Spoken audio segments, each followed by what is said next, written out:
Hello everyone, welcome back to Theonopolis. So today we are building the first scene of the water coaster, which is going to include one miniature, and the scene is mostly just centered around traveling to Atlantis, and it's a bit jungle-like, or a bit more, jungle-like.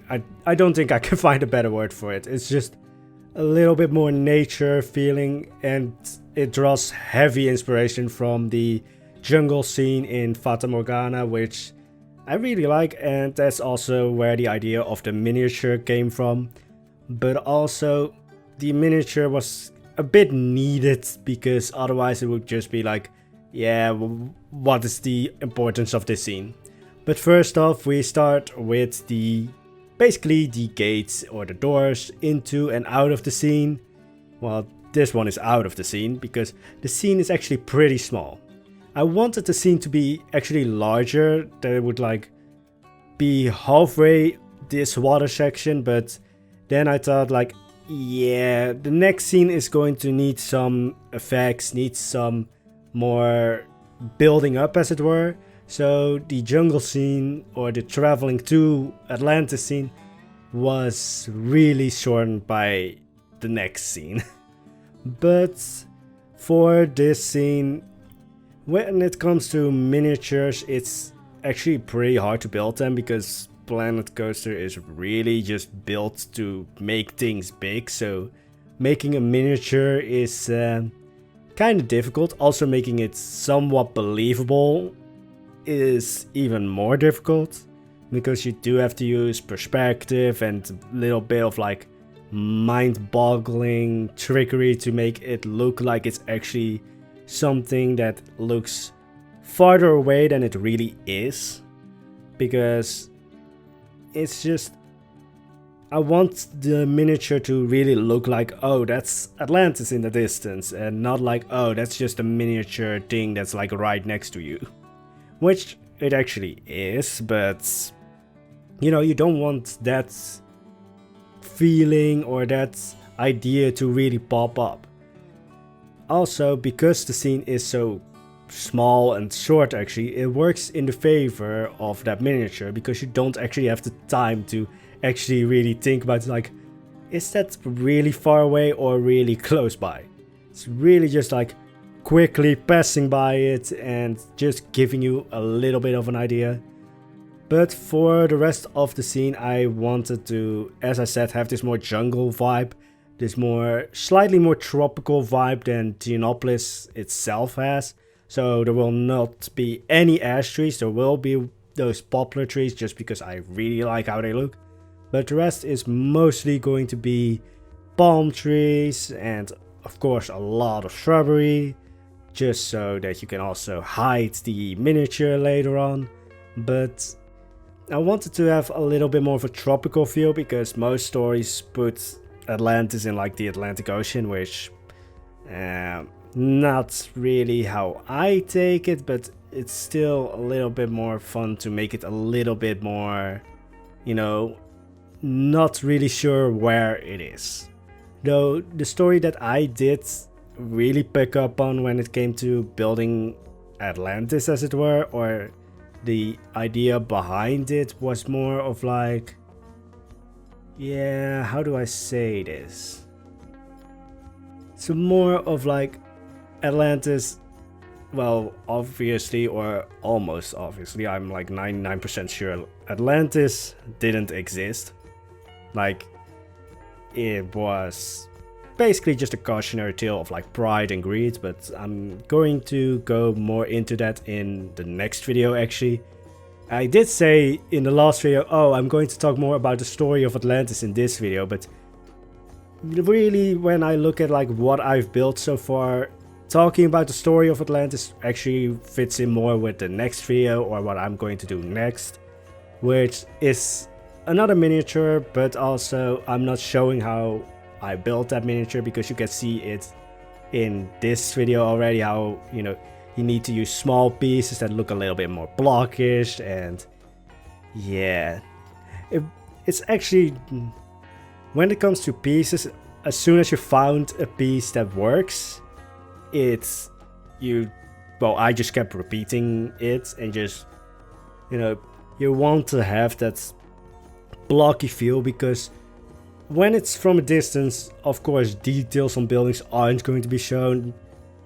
When you think about Atlantis, it's, well, I'm going to go more into that in the next video, but it's a little bit of a misunderstanding that it's like completely Grecian. Like the building style I go for is Minoan, which is somewhat precursor Greece, I would say. But the same thing with Grecian style and Minoan style, a lot of flat roofs, so I don't have to worry about, oh, I need to make domes and everything. Even though I did make somewhat 3 of them, just because I really just want that somewhat out there feel, like somewhat mystical but somewhat grounded in reality. But for the miniature, you can already see it's slightly raised up from the rest of the floor of the scene. It's lighted by, well, its complete own light, and the most nature things like trees and such are actually made out of flowers. Like there's this one flower that if you sink it into the ground, it kind of has the same shape as the poplar trees, if I'm correct. I might have mixed up poplar and ash trees. No, I think I'm correct. But because it's slightly raised, you don't see too much of it. It's really just giving you a little peek of what it is, but then also not, giving you the whole feel of it, so that your brain is just like, what is this? Just to keep that effect of it's farther away than it actually really is. I hope I'm making sense here, otherwise, if I'm not, say down below in the comments that I am again rambling around. Also, I quickly want to mention for the next video, because temperatures here are going to skyrocket, so I'm probably, well, the last time the temperature skyrocketed, Alia did say that it was less rambly than she expected it to be, but yeah, I'm still thinking that next video is going to be even more rambly, which, I mean, talking about the story of Atlantis kind of makes a bit sense, because that story is weird in a way.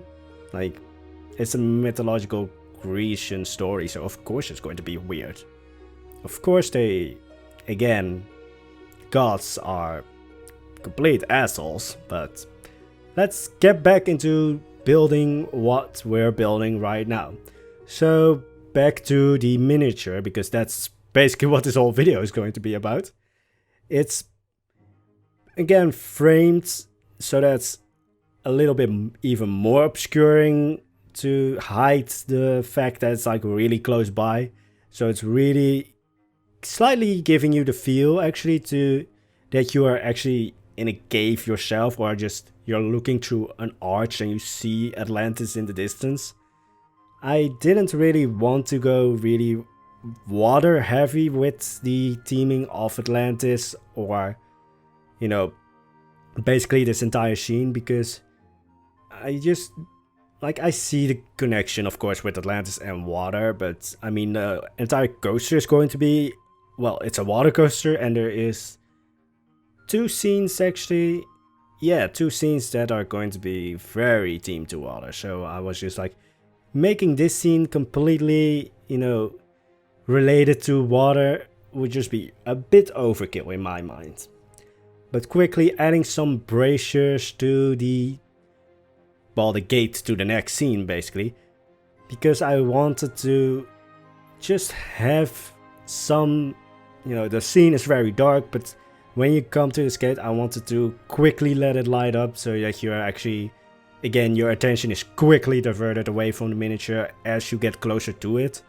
And for the gate, the idea was basically that it was like a gate that was out of use. It was like not boarded up, but it just wasn't used for a long time, and then it basically became overgrown and a bit in disrepair. Although you might also later think that the rocks falling isn't because the gate is in disrepair. It might also be because of something else. Also wanting to add like dust falling, just to give it more of a fact that the gate somewhat was, first of all, heavy to open. I mean, it's a stone gate. It's not historically accurate, but then this is Atlantis. Like, I can't really say anymore like, oh, this isn't historically accurate, because this entire coaster isn't.